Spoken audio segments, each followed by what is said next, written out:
and whew, a little out of breath because I'm nervous to see all of y'all here. I am a member of the Hyatt Park community and a past president of the Hyatt Park Keenan Terrace Neighborhood Association.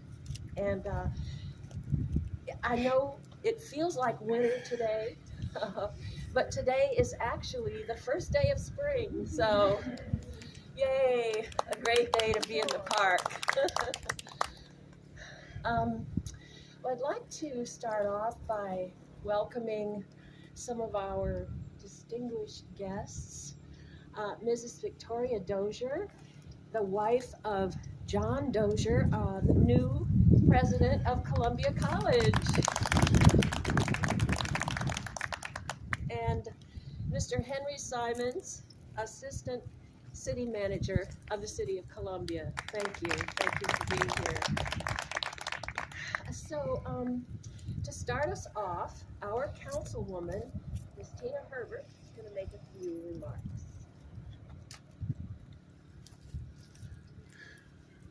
Thank you, Ms. Betsy.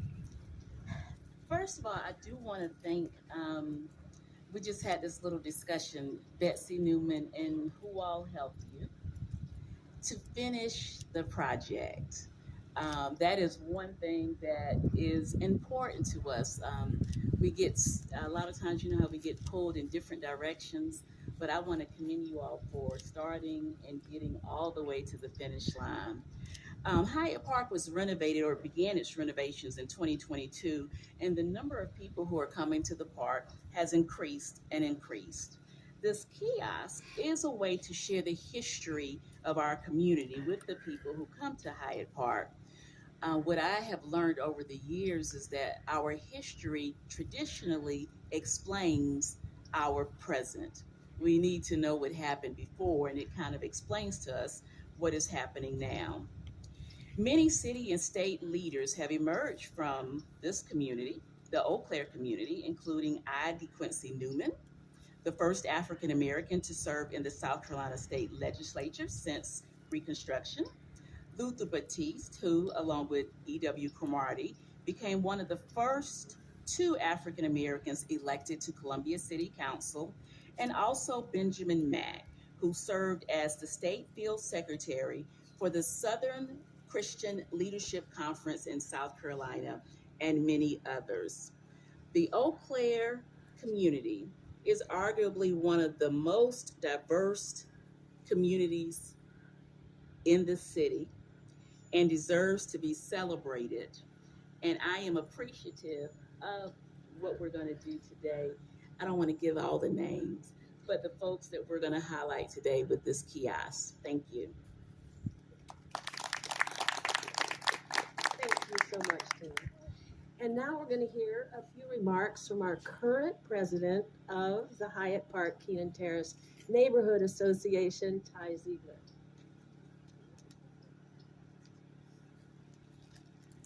Well, good morning, everyone. Thank you all for attending. Um, you know, first before I say anything, I just want to thank the City of Columbia, Richland County Conservation Commission, our current staff here at Hyatt Park, Betsy Newman for leading this effort, Richland Library for helping us draft the history of the park, and Ellen Fishburne Triplett who helped us design this kiosk. I want to thank you all for leading this effort and for providing funding and support to get this project done.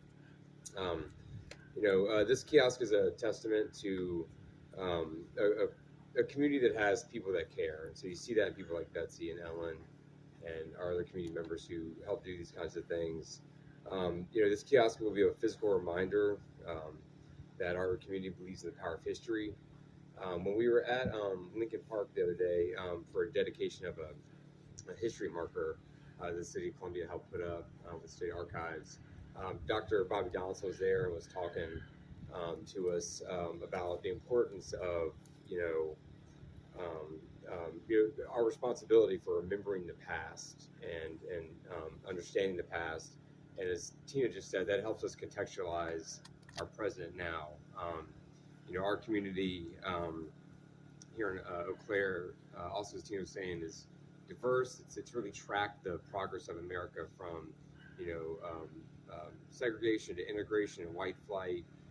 It helps us explain what this community is now, and having a kiosk like that is going to help us understand our present. Um, I'm thankful that we have this kiosk, and that we'll have this for future generations to understand where we were and where we're going, and to help people understand what a special place Eau Claire is. So thank you all for coming.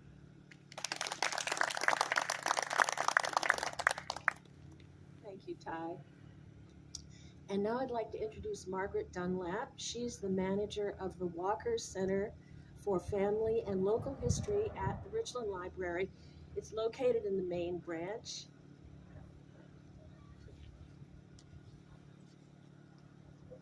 Thank you. It's a pleasure to be able to be here today and be able to speak with you all. I am the manager of the Walker Local and Family History Center at Richland Library. And in our space, we take a lot of care to preserve local history. And it's not easy to complete a task like this kiosk. It's hard to actually get the story right.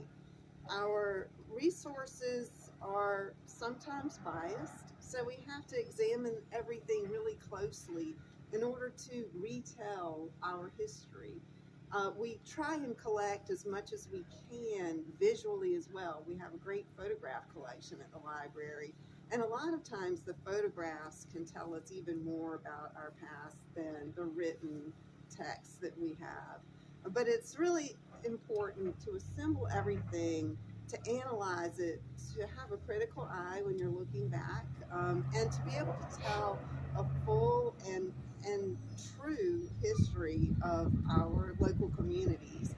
That also takes support from you people who are curious, who want to know the past, because that helps us justify our existence as a library, our collections, and in keeping all of our materials for you. You need to come and use it and explore what we have.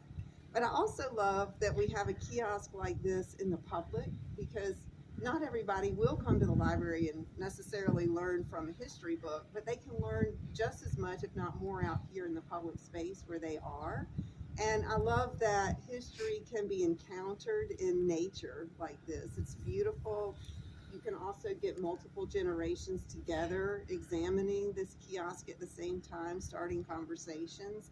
And that's just how history comes alive, right there where people meet outdoors in their own communities, learning about their own past, asking questions, being curious, visiting the library maybe to learn more. And so I'm really honored to have been able to be, a helper in this project in some way. And I appreciate you all being here today and examining it with us together outdoors on this chilly spring day. So thank you very much.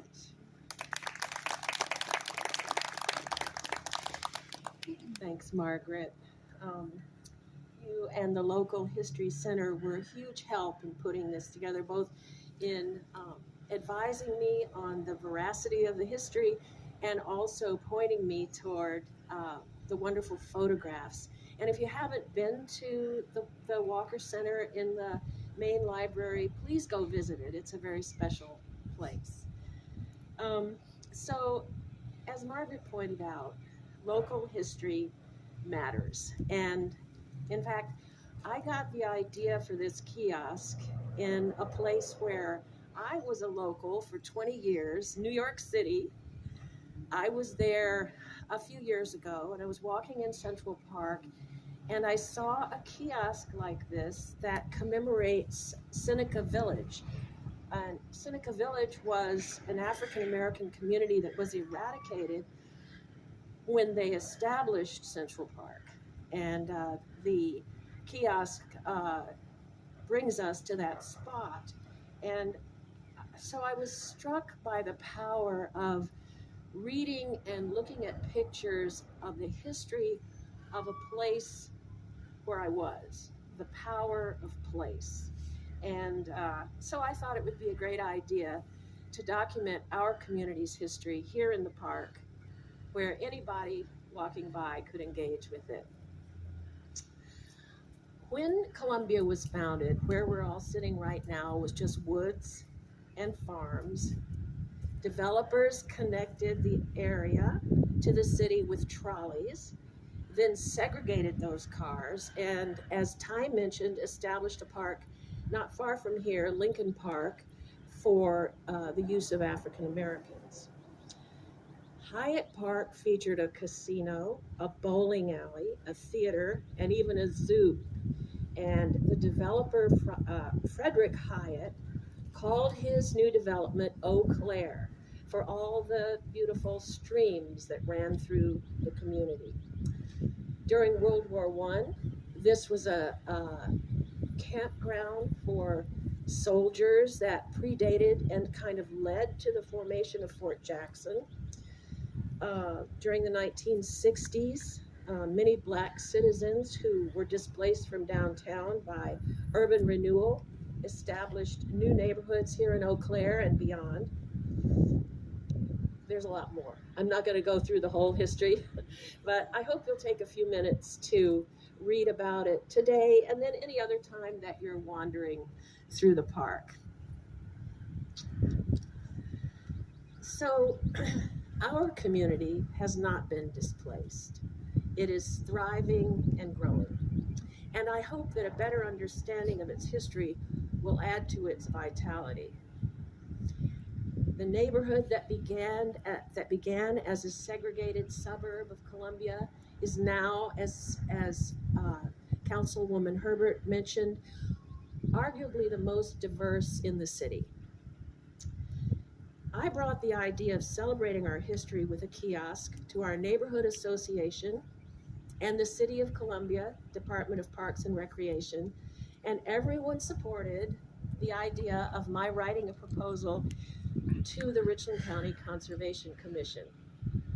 Now, some of you may be familiar with an NPR program called My Unsung Hero. So I would just like to say that the Conservation Commission is my unsung hero. You all do so much across the county, fund so many interesting and important projects, and I don't think you get the recognition you deserve. So I wanted to mention that our pollinator garden, which is right there across Jackson Avenue, was also funded by a grant from the Conservation Commission. And I want to especially thank John McKenzie for his help in getting me through the process of the grant and holding my hand while I filled out all those forms and reports. Thank you, John, and John Grego. I also want to thank the Department of Parks and Recreation for their support and for the beautiful renovation of our park, including the daylighting of the stream. I don't know how many of you remember when this was just sort of a lawn with, I don't know, cement things poking up out of it. And now it's a beautiful stream that leads to a pond that has, just yesterday I saw tadpoles jumping up out of that pond. So it's brought us back to nature. Also, the civil rights mural on the Jackson Avenue facing side of the Leroy Moss Recreation Center. Now we are hopefully on the brink of receiving city funds for a new playground and a fence around the park. Randy Davis, where are you? Randy, I want to especially thank Randy, who has always listened to our community. Hasn't always been able to do everything we want, but has always been available to listen and be a friend to our community and our neighborhood association. Thank you.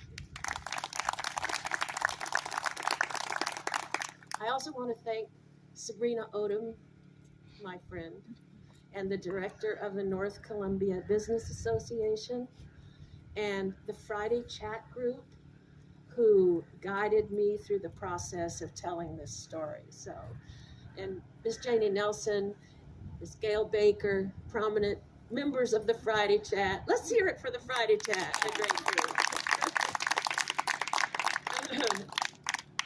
I also wanted to thank our young people who are featured on the kiosk, Calvin Williams and Sammy Munson and Mimi Draft, who wasn't able to be here today.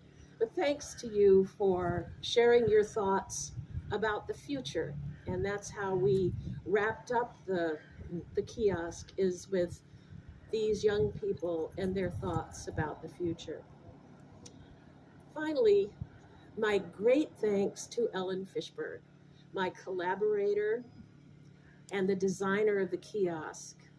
As most of you know, I work on documentary films, and so I know that telling a story is a visual, and it requires visuals and text. And that's where Ellen and I have worked together, both on the pollinator garden signs and now on the kiosk.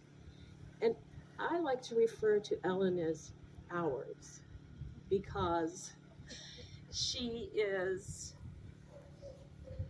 contributes so much to our community, and she's always available when we need her artistic skills. So thank you, Ellen. All right, well, that's all I have to say today. Are we going to unveil now? Yay!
And an hour later, after I've read the whole thing, Yeah, it's really good to I had to engage. give myself an hour. Yeah. Take a walk.